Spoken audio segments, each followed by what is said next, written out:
Algebra 1, Chapter 5, Section 5, Graphing Equations. So this one's an interesting section. A new textbook, and we're going through this, the teachers here at the middle school. And so we are going to eliminate the graphing part of this section, and I'll show you why here in just a minute. So let's go ahead and just get right into it. If I had the equations negative x plus 1 and 2x minus 5,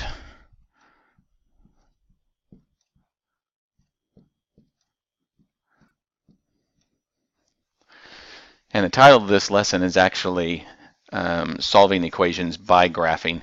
And so if you look at this equation in all of the algebra that we have learned all semester, there's only one variable, there's just an x. And so if I asked you to solve this equation, we would solve for x. And so we would take the smallest to the biggest, so I'm going to add x to both sides.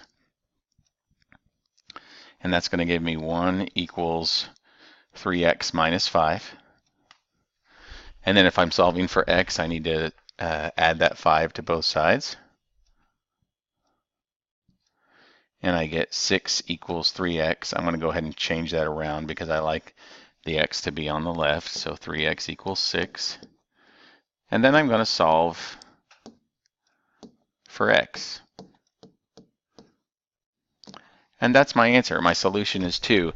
Now, what the section would want you to do is to graph those two equations. Okay, negative x plus 1, so y-intercept of 1, slope of negative 1. And then the other one, y-intercept of negative 5 and a slope of 2, and find the x value where they cross.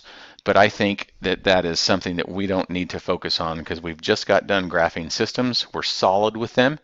And I think at this point, we're just going to solve equations. So whatever comes up, whichever variable it is, let's go ahead and just solve it. We are not going to graph in 5-5. So let's take a look at something, maybe another example. How about x plus 1 equals, let's see, x plus 1 equals negative parenthesis, let's go with 2x minus 4. Note that that negative sign on the outside of that parenthesis is going to change the signs, and some of you might want to put a negative 1 there so you can show what you're multiplying by when you do your distributive property. So go ahead and hit pause and try to work through this one and solve for x, and let's see how that goes.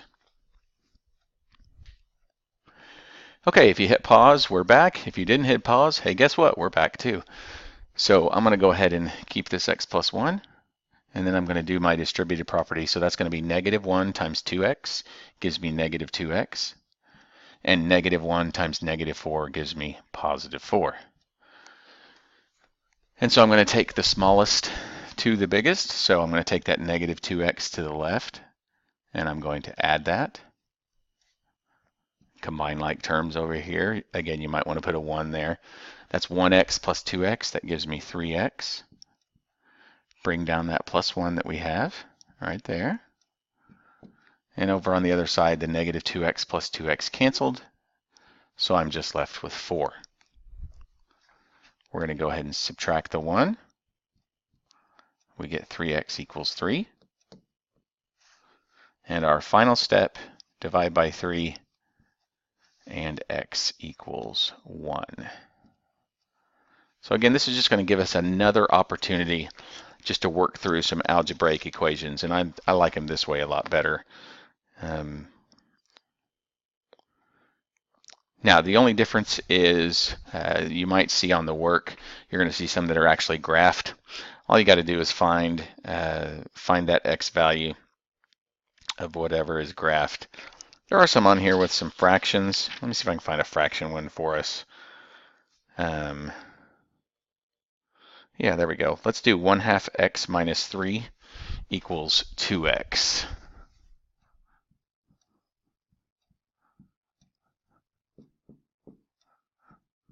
Okay, 1/2 x minus 3 equals 2x.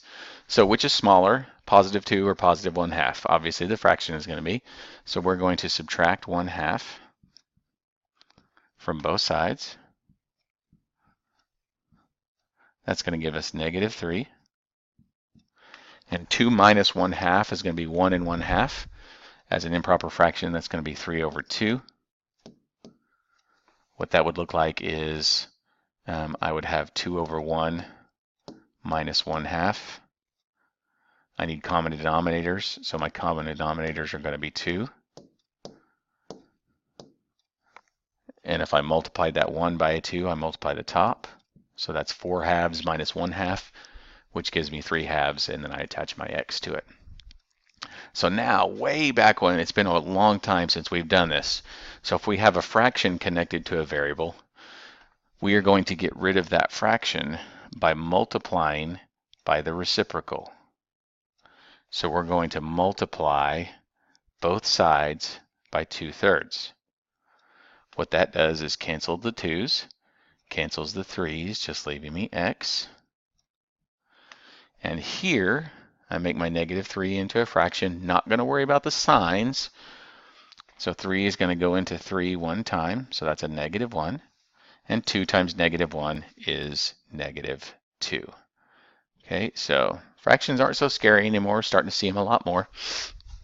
So that's a little over 6 minutes. That's chapter 5, section 5, solving equations by graphing, in parentheses, kind of.